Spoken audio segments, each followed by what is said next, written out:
Merasa aneh polisi minum racun sianida, Hotman Paris minta Kapolri tarik kasus ke Mabes. Geger kasus kematian Bribka Arfan Saragih menarik perhatian publik. Ada apa sebenarnya di balik kematian anggota Satlantas Polres Samosir ini? Sampai-sampai pengacara kondang Hotman Paris Hutapea pun meminta Kapolri Jenderal Listio Sigit turun tangan agar kasus ini segera ke Mabes Polri. Hotman Paris menyoroti kasus kematian Bribka Arfan Saragih, anggota Satlantas Polres Samosir, yang diklaim tewas minum racun sianida usai dituduh melakukan penggelapan pajak senilai 2,5 miliar rupiah.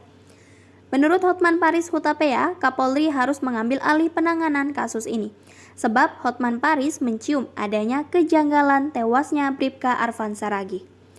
Hotman menduga kematian Bribka Arfan Saragih ini ada kaitannya dengan kasus yang tengah dialami pelaku sekaligus korban ini. Atas hal tersebut, Hotman pun meminta kepada Kapolri dan Kadif Propam segera mengusut tuntas kasus ini. Sementara itu, Dolin Siahaan, kuasa hukum keluarga Bribka Arfan Saragih, juga mengatakan bahwa dia tidak yakin dengan Polda Sumut, sehingga penanganan kasus ini harus diambil alih oleh Mabes Polri. Kalau kata orang awam, kalau misalkan di Polres, masalahnya di Polda, nanti bisa. Mana tahu minta tolong bagaimana dikondisikan.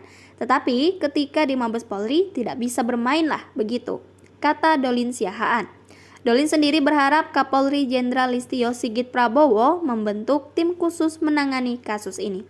Menurut mereka, kuat dugaan Arfan ditumbalkan agar kasus penggelapan pajak ini berhenti karena ia sudah tewas. Di sini Arfan merupakan saksi mahkota dan sempat berjanji akan membongkar kasus ini mulai dari mekanisme sampai siapa saja yang terlibat penggelapan pajak di Samsat Pangururan Samosir. Sebelumnya diberitakan Bribka Arfan Saragih, anggota Satlantas Polres Samosir yang dituduh melakukan penggelapan pajak kendaraan warga, mengaku sempat diancam oleh Kapolres Samosir AKBP Yogi Hardiman sebelum ditemukan tewas. Pengancaman Kapolres Samosir diungkap Bribka Arfan Saragih kepada sang istri bernama Jenny Simorangkir. Kata Jenny, dugaan pengancaman sebelum suaminya ditemukan tewas terjadi pada 23 Januari 2023 lalu. Saat itu, kata Jenny, suaminya mengaku dipanggil Kapolres Samosir AKBP Yogi Hardiman.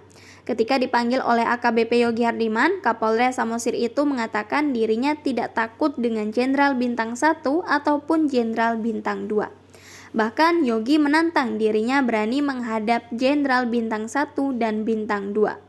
Yogi mengaku dirinya hanya takut dengan Jenderal Bintang 3. Tak cuma menantang, AKBP Yogi Hardiman juga disebut berulang kali menyatakan akan membuat sengsara keluarga Bribka Arfan Saragih. Bahkan ancaman inilah yang sedang dirasakan Jenny Simorangkir dan kedua anaknya. Dia merasa pernyataan Kapolres Samosir itu terbukti saat ini.